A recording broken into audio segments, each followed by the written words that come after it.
Hello, everybody. We have Anjali here with us tonight. And in two sentences, what was your business idea and how does it help or change the world? Hi, Robert. Thank you for having me today. I'm a LinkedIn personal branding expert. I use AI and human proven strategies, combine them together to help entrepreneurs and coaches to scale their personal brand on LinkedIn. And that is something that I love to do. And I helping people and serving people in terms of this aspect has been my go-to job at this point, which I absolutely love. Excellent. And you have a very powerful assistant. If you say artificial intelligence, it's getting powerful and powerful every day. It's not like an assistant you get and it's more and more, I don't know, frustrated with work. It's better every day. And what do you think about personal branding? I think it's the hype right now. Hmm. Hmm. I believe that it's that people are talking more about it now, but it was always the case since the start, or Hmm. say since the medieval times. All the people we know today, they always built a personal brand. It's just Hmm. that it's more on social media now, right? So Hmm. even the politicians we know, even the celebrities we know, all of them always built their personal brand, Hmm. and it's more like a concept we knew before. It's just that it has come to the picture in terms of entrepreneurs now, because Hmm. entrepreneurs were quite they were quite very used to hiding behind the logos and hiding behind what their brand colors and their branding says.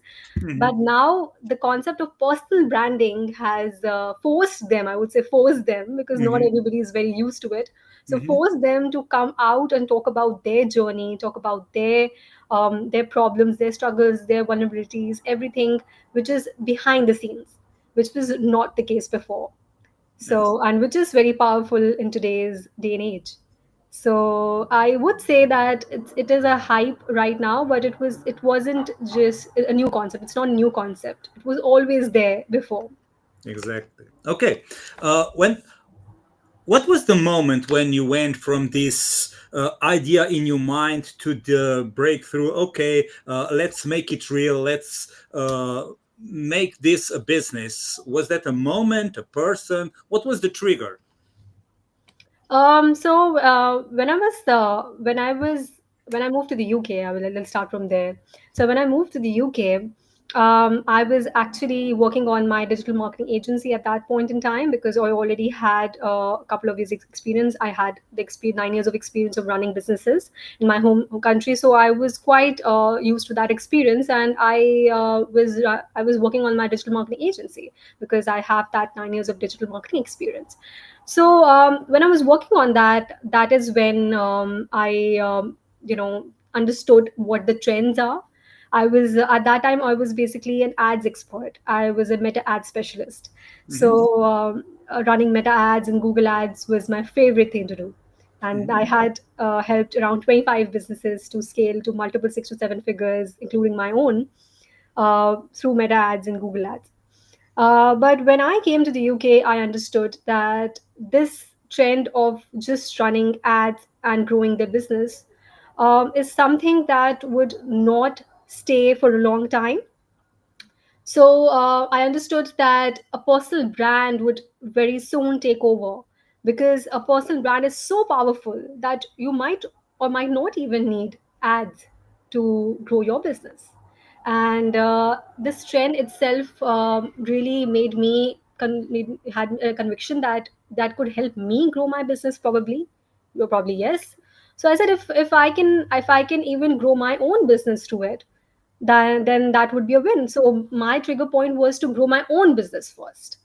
And so LinkedIn was something that I loved, absolutely loved.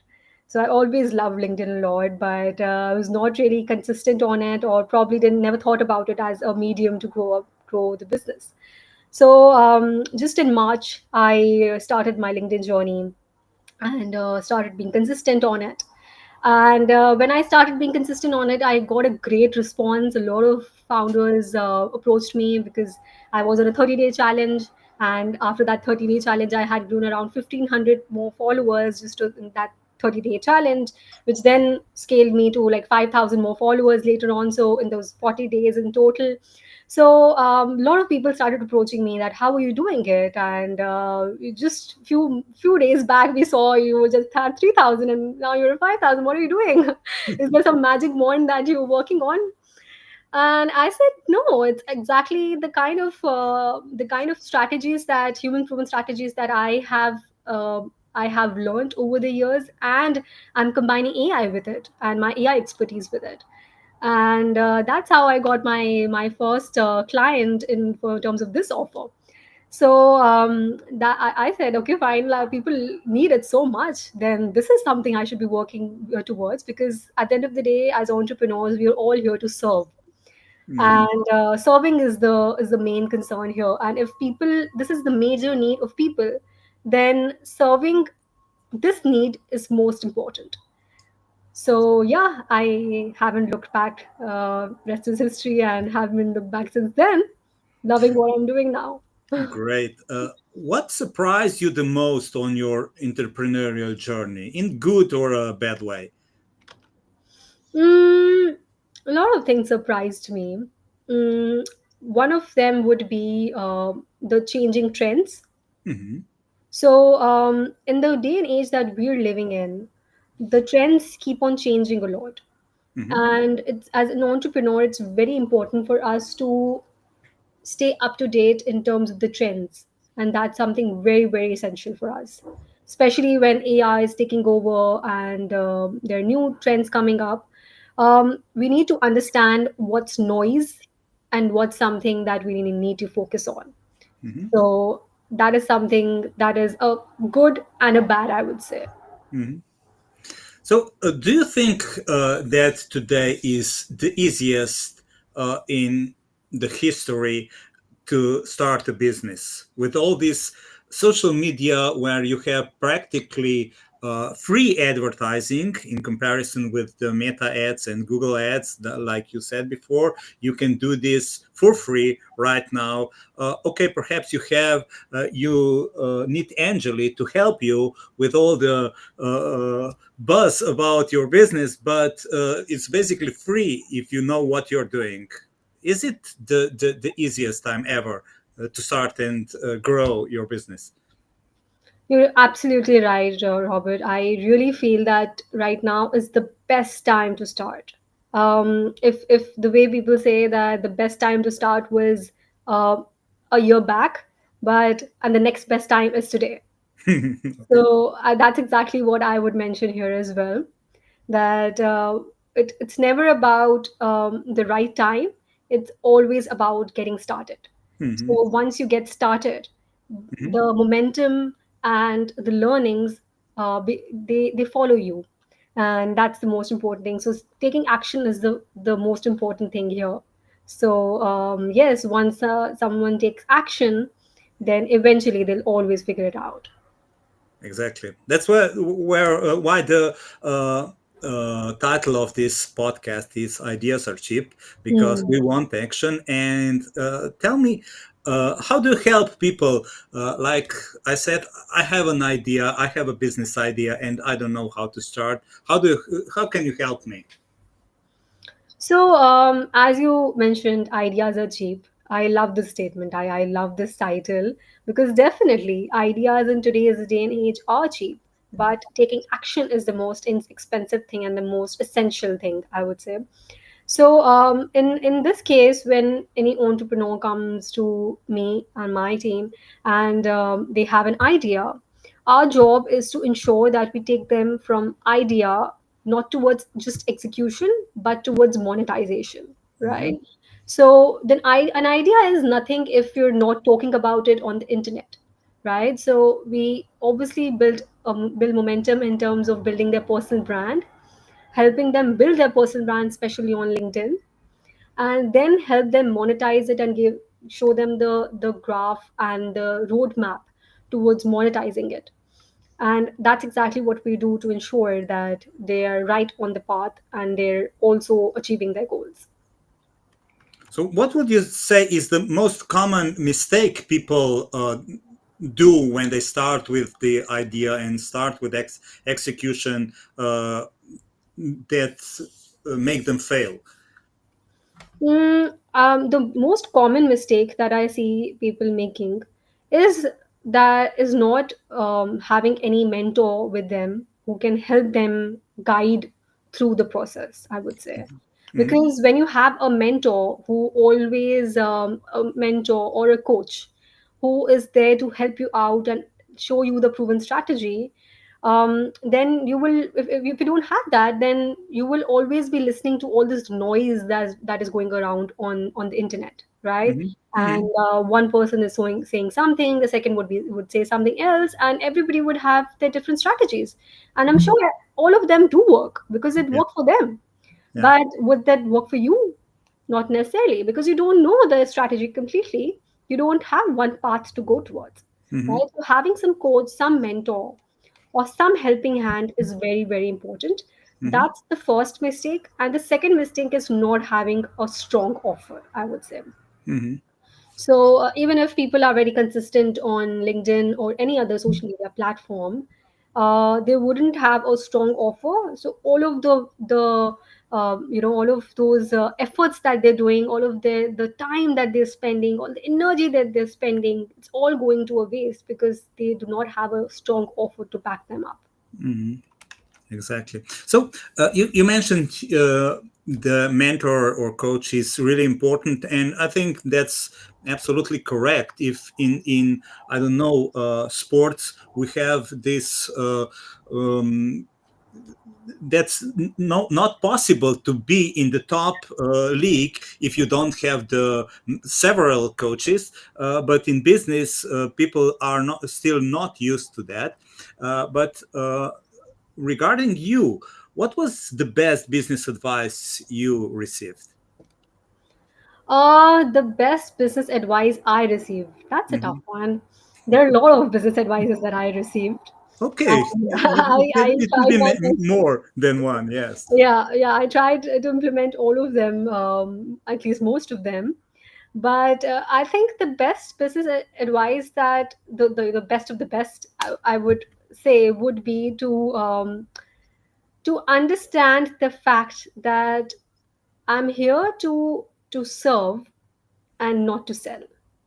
Hmm. So many times what happens is that there's a gap between you being consistent and then you monetizing your personal brand or getting growing your business, right? So that's a gap in between, and the gap itself is the skill of sales, right? Hmm. And we say that sales is a very important skill, but the issue with most of the entrepreneurs, at least 70 of the entrepreneurs I see, is that they lack sales skills, and that itself is such a powerful skill. And the way to look at it, the mindset to look at it, is very different, Hmm. um, and should be very different to what people think of it. Think People think sales is all about being salesy, Hmm. but actually, sales is all a mindset game. It's the mindset to serve others and to take them from problem to solution, pain to desired outcome, rather Hmm. than just selling them something that you have. So that is the best advice that I received, and I give the same advice to my clients as well, and all those lovely entrepreneurs that I meet and I happen to have a conversation with. So yeah, definitely, I think this is the best. And if I were to tell the second best advice, that was that entrepreneurship is a game of mindset. So Hmm. success is 90% mindset and 10% execution. So that is something that's the second best advice that I have received, and I've worked a lot on my mindset since then. Yeah, great. Well, I would add something to that sales perspective because I thought about a lot, and a lot of people that I meet, a lot of entrepreneurs, they are all against sales. They say, okay, I don't want selling, I don't want to do that. And I said, you're practically a thief because you're robbing me from your perfect solution. Because you don't know how to approach it in your mind. And I said, okay, let's see, you are selling fire extinguishers, and you came to my house and you failed to sell me that fire extinguisher. And today I was cooking my meal and my kitchen went on fire. And because you haven't sell me that fire extinguisher, my whole house burned. Yeah, oh my Because God. I'm you're so sorry bad at again about selling. that. Yeah. So sorry. That you're so right, Robert. So right. Because many people think that, oh, many people are afraid of sales as well. That's very true, because many times people are not able to sell because they're afraid of selling something to people. They have this fear of failure and fear of selling. What Yeah. if that person says no? And so what if that person says yes? Excellent. Yeah, And what exactly. if that after that yes, that your solution is able to solve that problem for them so much that it creates real impact in their life? Yeah. How amazing would that be? Yeah. Yeah. Just the way you said, like if that person wouldn't have that fear of selling and would have proved to sell you in the right manner and would have helped you out, then it would have helped you get away from this disastrous outcome that you talked about. Yeah. So yeah, definitely. I absolutely agree with that. So, okay, let's talk about selling your service. Uh, what would you sell to me today, and how? That's an interesting one. Well, my way of selling this, as we just said, would be to ask questions first, right? So it wouldn't start off with me thinking, oh, I want to sell this to Robert today, and I'm going to sell him that. No, I would more me like asking questions. So understanding what your pain points are, where Hmm. are you struggling, and what you need help with the most, Hmm. according to your business goals and your person goals as well. Hmm. So that's something that that's my approach of taking going about it. Hmm. And that's why I love content. That's the reason why I always believe in attracting the right kind of clients rather than chasing them.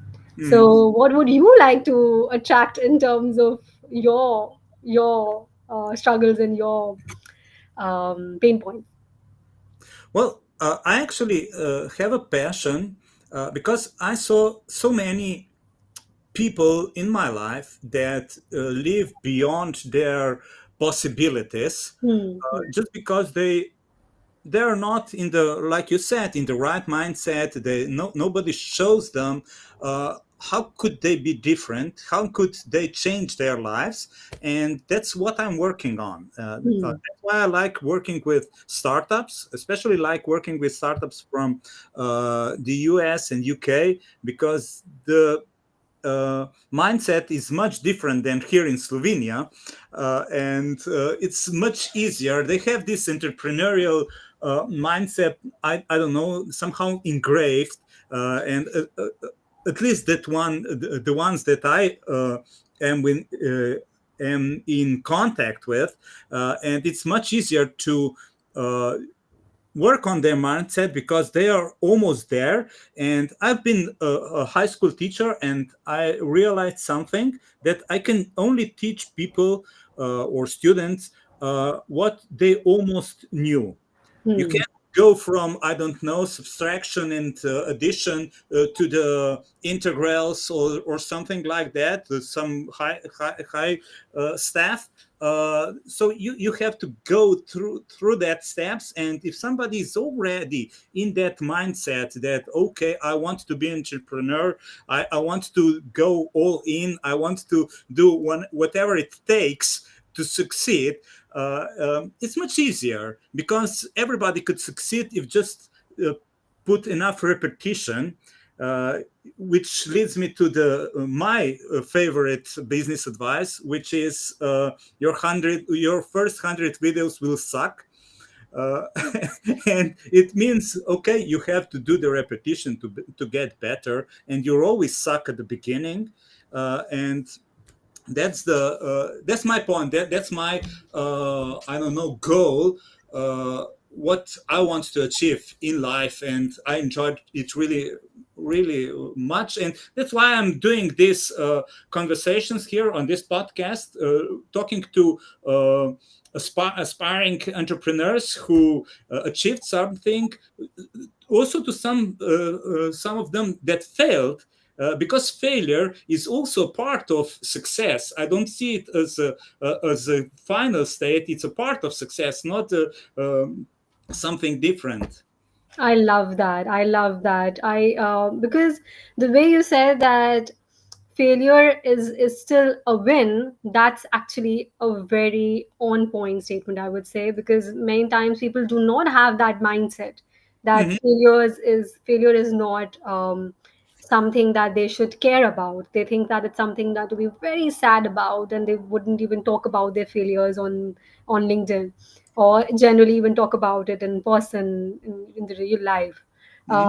But you're very right. Failure is what is. I always say this way. Is it this that failure means that the next win is just a few miles ago, Yeah. right? So failure means that. So I completely agree. And yes, I agree about the repetition as well. Even when I started off with my LinkedIn journey, I remember that we hear this a lot, that do engagement and post content and talk about your post infographics and all of those different advices that we hear on the Hmm. internet overall or just on LinkedIn. But what I really thought about was that, okay, fine, all of these advices are probably working for people, but what will work for me? How do I find out that? Hmm. Right? Because Hmm. something which is working for one person might not work for the other person, and Exactly. always the case, right? Hmm. So just the way you talked about learning, everybody's way of learning is different. So how would I find out that? And the answer that my mind and heart gave me was repetition. Repetition is the key, and that's Hmm. exactly what I did. I tested different formats. I repeated the skill of writing. I wrote as much as I could, and that repetition itself gave me so much learning. That Hmm. itself um, helped me improve my craft a lot and helped me Hmm. refine my skills a lot, which eventually helped my clients as well. So it's always repetition is always a win, even if Yeah. you have a failure in between. That's okay. Yeah. Exactly. So it's kind of natural to ask you right now this question: if you would change something that you done with all the experience that you already have. What would I like to change? Yeah. Well, what I would like to change would be to understand trends a bit earlier and start building on LinkedIn a bit earlier. So I think I took a lot of time. I Hmm. started just in March, so I wish I would have started as soon as I landed in the UK. So that would give me a lot of leverage. I would say that's the right word. Leverage to scale fast, to grow fast, and to serve more as well. Hmm. Hmm. So I wish I would have started this journey a bit earlier. Yes, Excellent. that's So start in the moment when you have the idea, when with start unprepared, start uneducated, and with 100 videos that will suck. yes, for sure, for sure. So love that statement. Mhm. Definitely start wherever I am. Just Mhm. start it. That's it. Mhm. That's the only thing needed. Mhm. So how do you help your clients with that? How would you approach that? When I want to work with you, how do you make me start right Okay. now? Yeah, yeah, got it. So when people come to me, when entrepreneurs they come to me and they want to build a personal brand and especially monetize it, the first question I ask them is that what exactly is the goal that you're looking forward towards, right? Mhm. And obviously, we ensure that the goal is smart. By smart is the phrase that it's obviously specific, it's measurable, it's actionable, it's realistic, and it's time bound, right? So Mhm. we start off with that, right? Mhm. And when we have a goal to work towards, everything that is surrounding us, it always falls in place because Mhm. the mindset, the growth mindset comes along with it because you have a goal to work towards, right? So we Mhm. always have that goal that we always keep in mind. And Mhm. obviously, when I share those proven strategies with them, there's no way that they would fail in getting to that goal because those strategies have worked for me, for my clients. So that itself helps them to walk towards those that goal itself and then achieve higher goals and then Mhm. set even higher standards and then achieve them as well. So I think setting a smart goal is something that we always start with, and then Mhm. just having the right kind of positive mindset, the growth driven mindset to achieve it, to Mhm. no matter how much repetition that needs, how much learning that needs, how much action that needs, they always are always they're always on point in terms of taking that because they now know it works, it's a proven strategy, all they need to do is just learn it from us and just apply it, that's it. Great. I like the smart goals. I don't like the R part of it. Realistic. I don't like realistic goals. For me, that's for me because I have a KPI, and this Mm. is how much I failed. And if I don't fail enough, then it means I'm not doing good enough, and I'm too much in my comfort zone. Yeah, That's why yeah. I don't like the realistic goals. But otherwise, it's really good concept. The smart. No, I think where you're coming from is right, that you want to not play in your comfort zone, but you want to get out of your comfort zone, Mhm. which is very right. But what happens is that if you know do not set realistic goals, even if you're making progress, you always keep feeling that I'm not making any progress, and that demotivates you. In other words, right? So then obviously that would then change your mindset as well, and then you would go into the scarcity mindset rather than just growth mindset, as we just talked about. The mindset is everything, right? Yeah. So that's the reason why it's very important for us to have those realistic goals. And once we have those, yes, definitely I agree that have those ambitions. Ambitious goals are very important as well. That's true. That's true. But if there are realistic goals, progress seems progress, win seems win, and that Mhm. every win helps you to get to the next one. So that's the reason why I feel that the R is also very important. Yeah, I agree. We could go into that rabbit hole for 1 hour, so we don't have that much time. Yeah. So I'd like to ask you just one more question. Uh, what would you say was the most rewarding part of your entrepreneurial journey?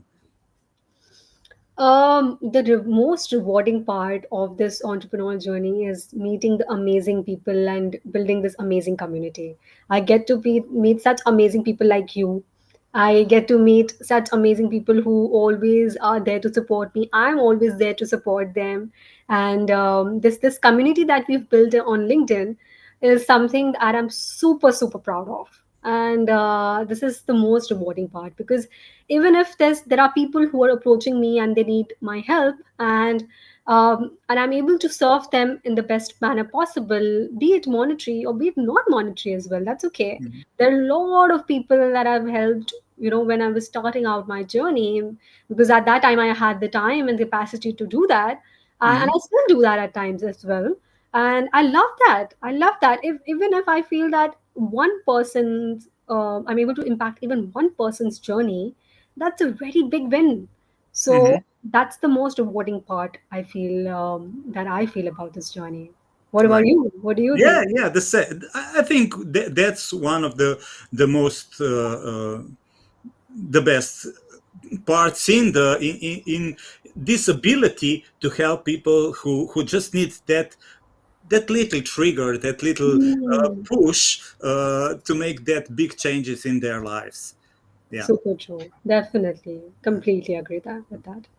So I'd like to say thanks to Schnur and Madeline who commented, and we are at the end. So any final thoughts? Well, quite happy to be here, and I'm so glad to for us to have such meaningful conversations about LinkedIn, about business, about life in general, failures, successes, on all those amazing topics that we spoke about. I loved it, and I hope you enjoyed as much as I did. I did absolutely. Yeah, Thank you. always welcome, and thanks Yeah. for having me. And if anybody has any questions, we would be very happy to answer them as well. And yeah, we would love that. Yeah. Thank you and goodbye. Goodbye. Take care.